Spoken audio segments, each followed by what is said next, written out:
In all the 15 years that I've been a healer, I've been through quite a lot of things in my spiritual career. You get to learn, firstly, a lot about yourself, about your family, about your tolerance to certain things that go on around you, and how much you're actually willing to put into the work to achieve your spiritual goals. And today we're going to be talking about my spiritual life lessons that I have learned in the past 15 years. Kina Gogo Moyo, and welcome to Ezasendumbeni Season 3.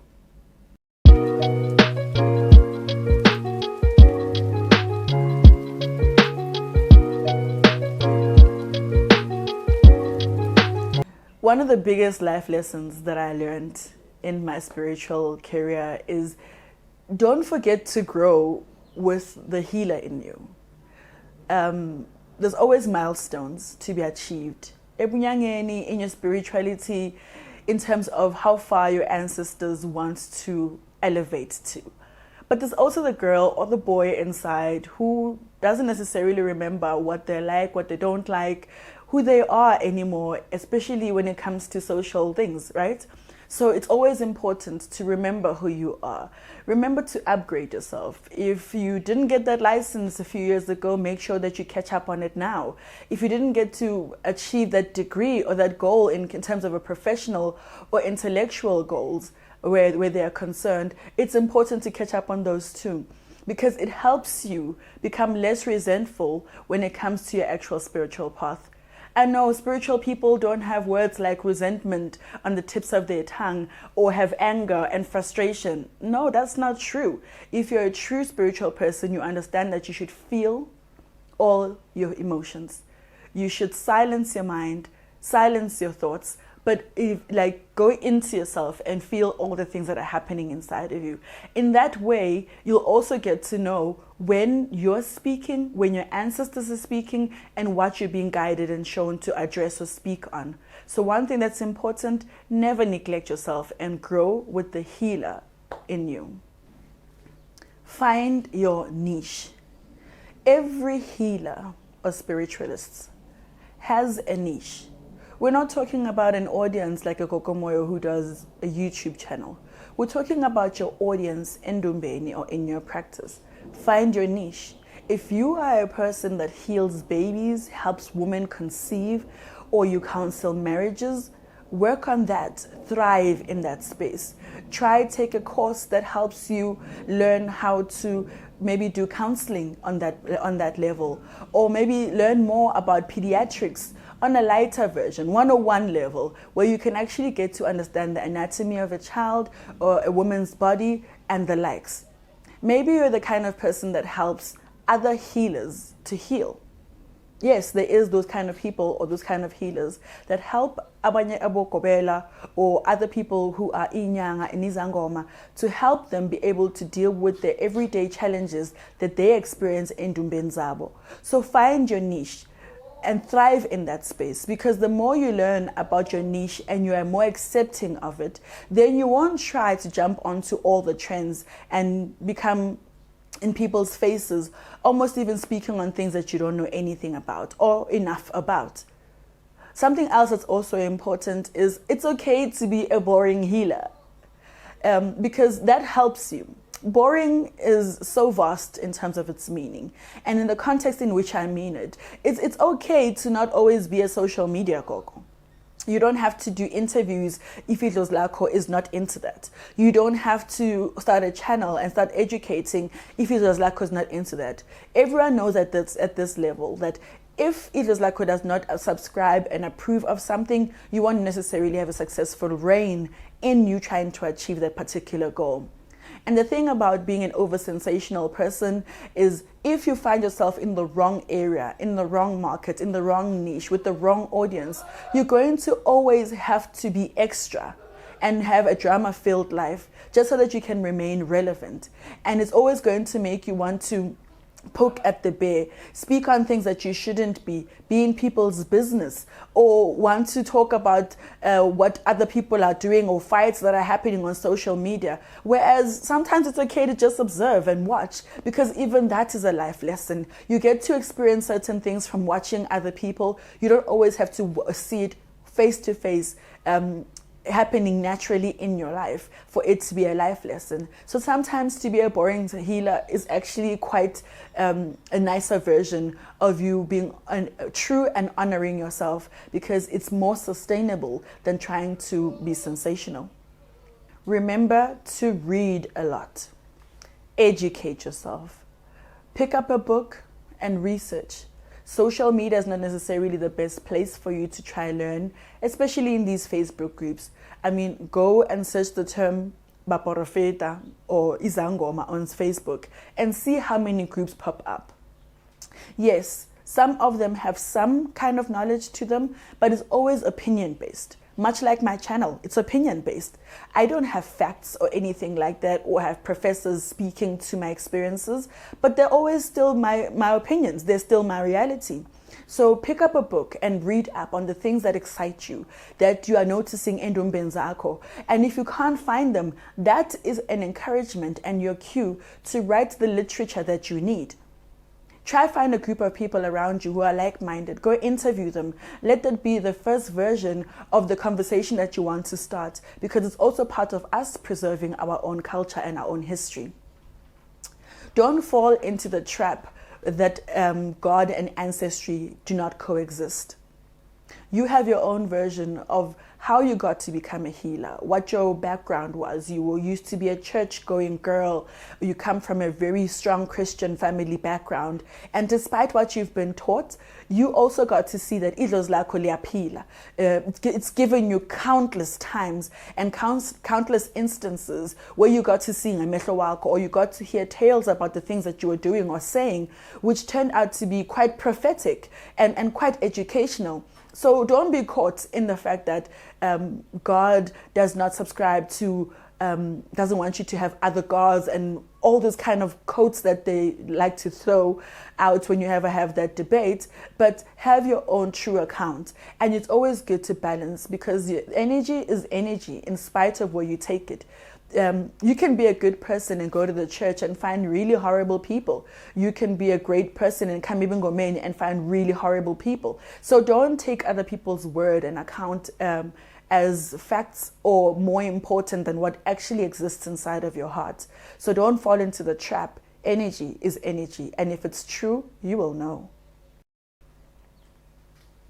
Visions, dreams, all these things that we get to be shown in secret, personal conversations with our ancestors. Even God intervenes from time to time and comes have conversations with us. Remember, not all of those are to be shared. Know your audience. Along the way, you get to learn who are the people that you can trust, what kind of information you can share. You get to see what a person does with delicate information that you got to see in your dreams.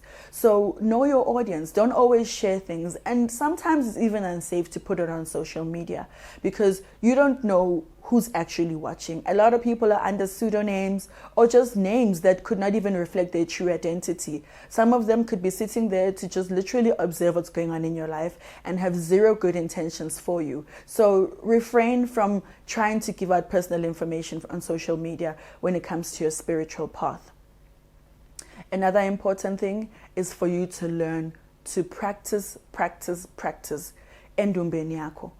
The biggest thing that I got to learn is, oh my gosh, my Gobela made it seem so easy to become a healer. They were in their flow. They knew what to do. They were in tune with their ancestors, their gifts, and it came so naturally. It could easily be as natural for you. You just need to put practice into it. You find that also in a different conversation. Appreciate the parts that resonate with you, the ones that come very easy, and work on the ones that are not so easy. For instance, you could be in training and initiating, or even part of Impande, where people are amazing singers. Mabahlabelela, your blood runs, you get goosebumps, the hairs on the back of your head stand up. They're literally so reviving of energy. If you find that maybe you're not a person who's really good at singing, you don't have the best voice, you don't know the tune so well, maybe sit with them. Try get to see how or particularly what the song means. Because if you learn what the song means, you'll know when to sing it. You'll know how much degree of passion to put into it. Or if you sing at a low register because it's actually a sad song, you can't sing it loudly. You're contradicting the words of the song. If it comes to maybe playing drums, find someone within Impande. And that's why Impande is made up of a collective of people, a collective of differently talented people. Learn from each other. Maybe after a few sessions, you just realize, okay, I just suck at this. That's okay. But surround yourself with people that if gunomgidi, and something needs to be achieved on a spiritual level, you know to call him Kuluzola, you know to call a Gogo mates, you know to call a Babalisedi for whatever, to help you balance yourself out in areas where you don't feel the most confident. It helps in alleviating the stress levels. Already Mekete Abadimu is stressful enough. You don't know what's going to happen, which can come on the day. So there's so many areas that you already need to be cognizant of and prepare for. So if you have the right team, people that you know you can trust, and trust doesn't mean you trust them all the way, but you trust them with that particular item, and even that's okay. You know what I mean? So help your mind be able to collect the right people. Your spirit needs the right people. People who, by just looking at you, they can see, and you don't necessarily have to go into the deep personal issues of what's wrong with you, but by virtue of that, they can understand that, okay, let's give her an hour off and let's proceed with the ceremony or whatever we need to do. When she's collected herself, she'll come back and join us and we'll go into the groove of things. So the circle you keep is important. Something that's particularly very important that I found that I see as a healer is people making friends in the fraternity of Ubungoma. And sometimes you will naturally become friends because age group, there's vibes. Maybe the type of backgrounds that you have and how you grew up, vibes. And all those kind of things. Maybe you speak the same language and maybe you have the same barriers or the same challenges and you bond over those challenges. But sometimes it's important for you to find your friends carefully. And I've used the word friends very loosely because remember, everyone is on their own spiritual journey. You're fortunate if you find a life partner in Ubungoma and in your spiritual journey. But it's okay to let people go. No one belongs to you. No one is here for you. We sambisana indlela, so that we can also achieve the goals and get to where we want to go together. Have someone to feel like they're a companion in the difficulty of the challenges of the journey that you're on. But don't get lost in it, because I find that even in the friendship dynamics, there's one friend who's more street smart than the other. And that one that's more street smart ends up becoming a manipulative factor into the relationship. Next thing, the one who's not so street smart loses who they are and ends up losing connections with a greater Mpande or their own Gobela or their own practice, because this other one who's a bit more stern in their voice and more leading with their conversation has set them down a different path in comparison to what your ancestors have guided you on. So it's important to know your friends, the people that you have around you. Learn people who you can trust. Learn who you can share your dreams with. All of this is important because at the end of the day, it affects you. Seasons come and go. So do hardships. So when something very difficult is going on in your life, esgodlweni, endumbeni, in your personal life, which actually bleeds into your spiritual life, remember that it's seasonal.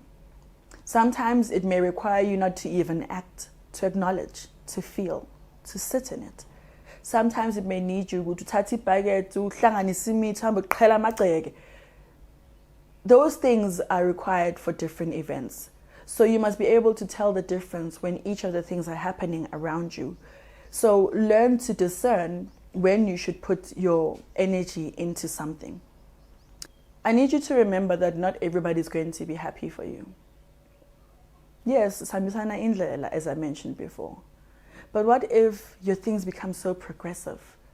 Uvela ungene phehlweni, ugobela makafundisa ushesha ubambe, you graduate, you with so much confidence. Imfihlo zikipha ungathi nje utsheliwe. And then soon after, so mama impande ukuthi kuphelekeze ubuyele ekhaya. Then you start speaking of ngibuyekebethela kwabanibani, ngibuyekenzani. I've got clients that will call me for river. Don't overshare. Don't forget, as much as you're still in the same fraternity, you are still in silent competition with each other. You may not know that someone is competing with you until you mention something that they've always wanted to achieve. Or maybe somebody pupila, but it hasn't happened in real life. So be careful of what you share. Share very minimally about yourself. Don't be secretive, but also don't be so transparent that you share overly and it can actually become something that someone uses to harm you and to interrupt the flow of energy. Modernity speaks to period. We are in the 21st century, which means we grew up different to our grandparents. The people who are our gift holders, the people who we hold space for and continue their work. Even in the way that we grew up, we found certain solutions to some of the difficult challenges that they had. From them having to fetch water in bales from the river, we just simply open a tap. Where am I going with this? Respect the fundamentals of the practice that you're in. There's a reason to why things were done the certain way. I can understand that maybe you feel a bit more creative and you feel a bit more fluid and see a possible issue as taking 3 hours longer, whereas if we did it like this, Baba, it could be a lot shorter and a lot easier. It's all good and well to find solutions to problems, and sometimes they're not even problems, they're just inconveniences. But at the crux of everything, respect the tradition, remember why it exists. It's the same modernities that healed you and got you to tap into your gift. So sometimes pull back on trying to modernize everything. Remember why it began and try to understand why it began in the time that it did. Because the more we modernize everything, we'll eventually have a whole new healing system. There's nothing wrong with healing systems, but if they cannot be attuned to part of their history, then we will forget why they existed and what they were actually solving for. As modern as times can be, some of the problems are literally the same. Marriage, relationship, siblings, household, most of them are so similar and the same that you're trying to now fast track something that existed many, many years ago. But because you become impatient or you want to be the fluid creative genius, you end up moving away from how they used to solve them. And sometimes older people had such a easier, more refined and respectable way of dealing with things. It was more humble. It saw the next person. It made them relate easier with the next person. For someone else who maybe you are trying to help to connect with you. So don't try to be so ahead of the times that you leave the practices and the principles behind. Shadow work. This is a topic that we could speak on until we're blue in the face. Shadow work. The work that you do in recognizing yourself, the things that you've been through, the things that have shaped you, and the things that are stuck in our body in the form of trauma. Shadow work. If you do not do shadow work, it's going to translate in the relationships you keep, in the kind of practice that you have. It's going to show everywhere. No mongato ya ifihla. Shadow work will speak to you over exaggerating over a child spilling some milk because you never were given grace when you made mistakes. There's always something that leads back to something that happened in the past. It still happens in the future because we don't recognize or do the work that we need to do. Shadow work is important.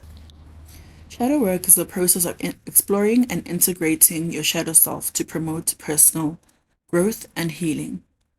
Shadow work is a process of exploring and integrating the repressed and denied parts of yourself. It involves acknowledging and understanding your hidden emotions, fears, and desires, The goal is to integrate these parts into your consciousness so they serve you instead of holding you back. The benefits are shadow work can help you become more self-aware. It can help you improve your relationships. It can help you boost your creativity. It can help you heal old wounds. It can help you unpack emotional triggers and show yourself compassion. Bana beso mona ha o patele. Amogela ntho na leng yona, amogela bowena, amogela badimo ba wena o tsamayang le bona. O seke wa lebella go batho ba bang ba na le eng kgotsa ba fitlhetse kae ka mmereko wa bona. Amogela so leng sona. Umona kubadali bokokona bomkhulu. Don't be a jealous person. Our paths are so different. And embrace the person that you are. Embrace your own journey because you don't know what efforts they put into theirs. Work on your own. You'll attract your own crowd. You'll attract your own clients. You'll attract your own conversation. Don't try to be a copycat. Really and truly sit within yourself and accept who you are, where your boundaries are, where your elevations lead you to, and where you what barriers Ilos Lako is not willing to cross. I think on this journey by now, this particular point is going to resonate with just about everyone. There is always someone who knows more. Right? Even you at the level that you're at, you know more than you used to when you began. Then there's a Kobela level who has taught you everything, and when you just look at them, you realize that they know more than you do. And even outside of your own spectrum, impande yako, by listening to people when you conversate, when you look on social media and people are sharing insights, you recognize that person is so well versed in that particular conversation. There's always someone who knows more. It doesn't mean any of the other people on these levels I've mentioned are not important for your spiritual growth. Sometimes you go epichleni to learn the offering. It does not mean that your spiritual journey iphelela lapho. It could also mean that you're going to visit another group and have a mentor that only you know about, who helps you manage the difficulty of being a spiritual person. About Twasisi, they only hold space for you. Almost like it's a session where you get to vent and someone can hear you on that most important level. I'm always thinking, I don't know if we can get more psychologists and counselors who are inyanga and izangoma to help us who are in the fraternity, that when we are ready to speak on certain issues, people will get us on that particular level. Imagine trying to go to speak to a psychologist who is not anywhere versed or in any way or form versed in the healing and Ubungoma fraternity. Do you know how much of a difficult conversation that's going to be? Because you still have to explain why mele uthwase, why mele uyolobola impande, why mele uguqele igobela wakho, why mele uphahle, why mele uphaphathe, why mele ugqoke i-red skirt. And meanwhile, you're trying to get through a string of conversation and to lead to a certain point that actually you need clarity on and an audience for. This person is still stuck on you mentioning Gutu Hambile Wayotas. So I don't know if there's a directory, because if there is, I'd love to share it far and wide, because I know a lot of people in this industry need an ear, a cognitive ear, an understanding ear, someone who will not be stuck on the details, but will be listening consciously to the tales of your story. And finally,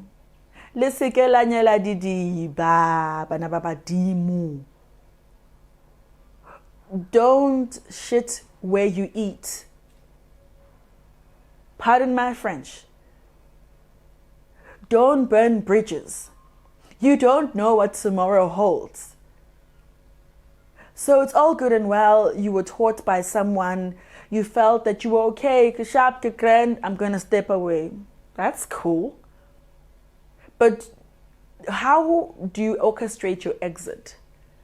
Are you going to come, point people in the face, fight with them? You're blocking healers, you're blocking your teacher, you are writing hateful mail. I mean, for it to already get to that level, if you are a conscious person and a level-minded person, do you not feel that something like that needs a conversation before it escalates to that level? For you to maybe speak on the things that happened to you or that you experienced under that person's guidance or leadership, so that tomorrow they can learn that there's something I did that affected that person, and for me not to repeat it, I'm aware of it. Give that person to show you who they really are. Give a person an audience. Give a person a chance to feedback you after you've actually spoken on something. And like taking your stuff and going, blowing your toys, doing whatever the case is. Because unfortunately, the conversations that you are going to be having outside of that circle are not going to be true and representative of the true experience that you had with that person.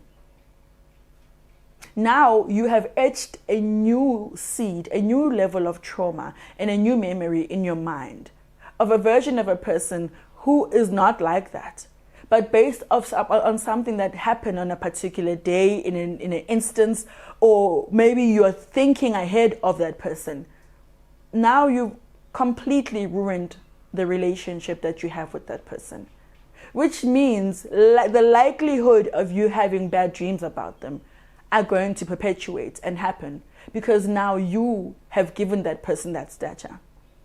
I'm not saying that you can't have bad dreams about your leaders that are guides and warnings and showing you what's going on behind the scenes. I'm not saying that.